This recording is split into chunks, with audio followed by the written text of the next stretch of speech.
sucked his brains out. Have you ever wanted your space fleet, instead of being filled with annoying and terrible metal monstrosities called spaceships, to instead be filled with grand zombie space fauna to defend your planets?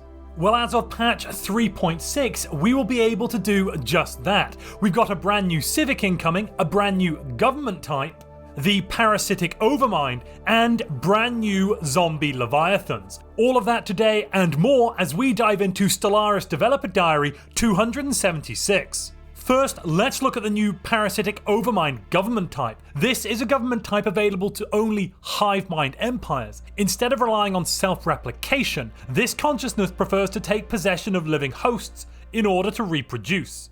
If you take hive mind with the necrophage origin, this basically makes you a parasite that takes over living creatures and then adds them to the collective. In the not so distant past, your homeworld was dominated by a fairly unremarkable species.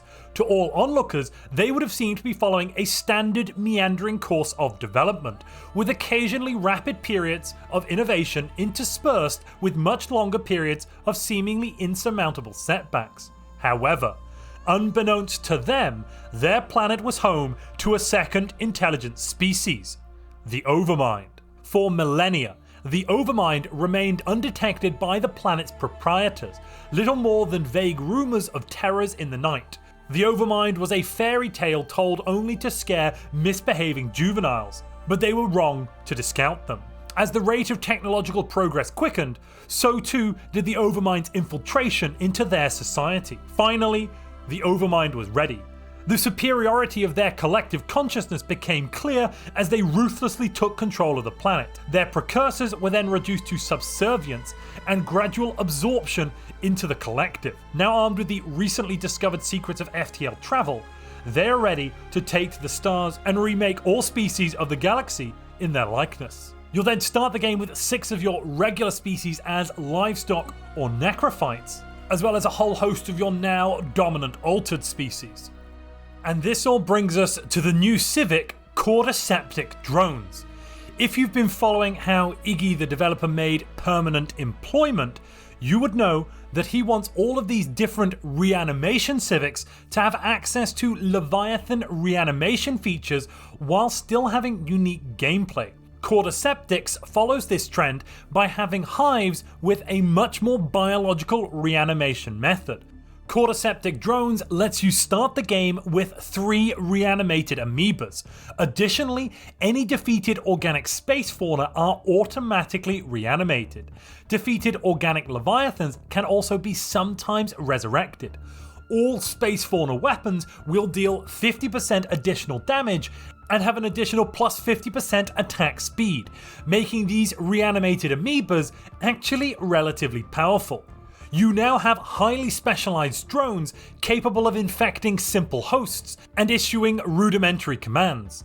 These then make up the backbone of your hive's interstellar defense fleet. This civic can be incredibly powerful based on the space fauna that you encounter. If, for example, you find Tiana Vec in the early game, then you're in for a fun game while you have to restructure your entire economy to produce enough food to keep your dread fleet flying. Because you can fly into Tiana Vec, the Tianki's home system, and murder all of the space whales, then reanimate them as undead monstrosities to fight for your hive. That is also not all. And if you're enjoying this video, please subvert that like button. Because of these bonuses, your starting 3 ships, the 3 amoeba, will have quite a high fleet power for a starting fleet at over 300. Additionally, any new technology that you get, for instance if you get your hands on the amoeba fighter craft, or possibly if you get the Praetorian Crisis and then get your hands on Scourge missiles and Scourge fighters, they are going to be much more powerful as they'll benefit from a massive plus 50% damage and plus 50% attack speed. And as if all of that wasn't flavorful and interesting enough, you'll also be able to get your hands on the Cordyceptic Reanimation Facility. This fun little feature means that if you get Tianavec, Tian Ort, or Amor Alvio, any of the worlds that breed space fauna, specifically the whales and the space amoeba, you will be able to, after you've purged the system and reanimated all of the creatures there, if that's what you want to do, after all of that, you'll be able to still get your hands on more and more reanimated fleets. The reanimation facility is a star-based building. It's going to cost you some alloys and have some food as upkeep, but once you've built it, you will produce a reanimated fleet every 5 years in a system swarming with biological life. This means it can only be built in Tianavec, Tian Ort, or Amor Alvio. And the flavor text is rather dire for this building. Normally, the overmind would have to find recently dead subjects for their reanimation practices, but with a spawning system, the overmind can infiltrate the subjects at an earlier stage and thus have a steady supply of hosts. Truly a horrific fate for any poor space whales or space amoeba. And then all of this brings us to the new Leviathans, the other thing.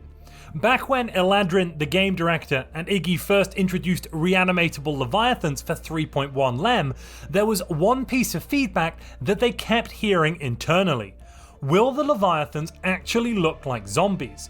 Whilst it was impossible to deliver it back then, after much finagling, bartering, and the pledging of souls to the art director, they are now here to bring us reanimated Leviathans as you have never seen them before. Ladies and gentlemen, we are getting an entirely new set of artworks and art style. It's not in the 3.6 beta yet, but I believe it will be with us for the 3.6 release.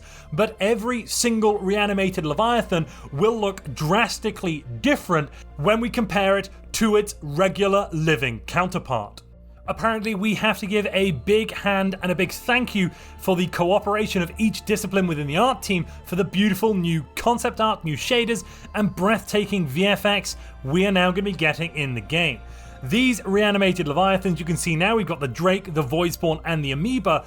They're all basically very dead looking. I mean, I actually think it's quite an amazing change to be getting simply from an immersion perspective. Now we're going to quite clearly see when we've got an undead dragon which is on the side of another player versus when we've got just a regular bit of space fauna which is not directly trying to kill us.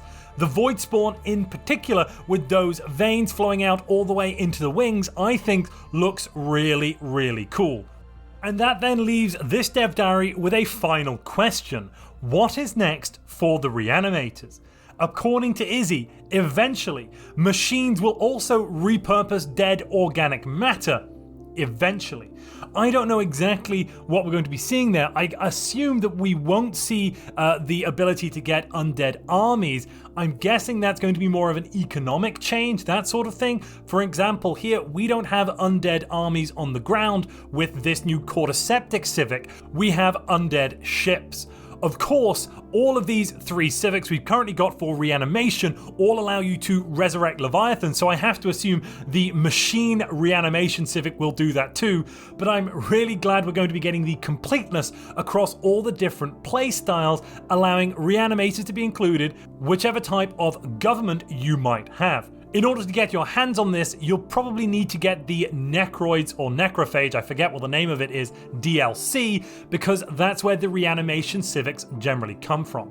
And with the end of another dev diary, that really does bring us to the point where we have to ask, when is patch 3.6 coming out? It must be coming relatively soon.